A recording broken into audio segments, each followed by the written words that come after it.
living well on Light Rock, atrial fibrillation is a very common condition and one of the leading causes of stroke. Joining us now with more is Dr. William Hirsch, Chair of Cardiology at Deborah Heart and Lung Center. So what exactly is Afib?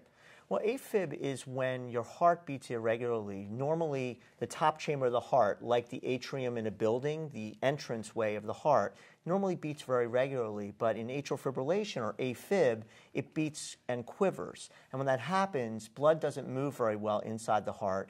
And if a blood clot forms, it can move. And if it moves, it can cause a stroke.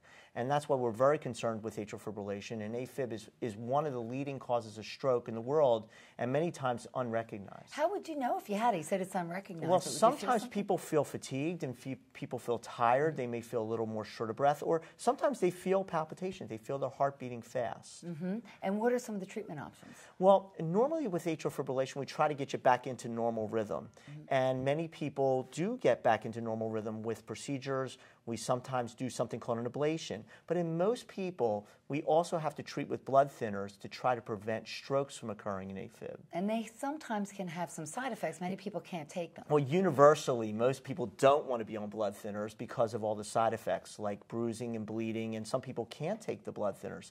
So we have newer treatments to prevent stroke and atrial fibrillation and prevent the blood clots from moving out of the heart. What is Watchman? Well, the Watchman device is a device that goes into the heart, into an area of the heart where the blood clot forms, and prevents that blood clot, if it forms, from moving out of the heart and prevents you from having a stroke. And in these people, we can get them off of the blood thinners. They're walking around without being on blood thinners, yet they have atrial fibrillation. That's wonderful. Great to know that there's a treatment option We're available. very excited about the ability to offer the Watchman device at Deborah. It really makes a big difference in our patients. Patients universally do not like to be on blood thinners. Absolutely. So good to know it's available. Thank you so much, Dr. William Hirsch of Deborah Heart and Lung Center, and you're living well on Light Rock 96.9 WFPG.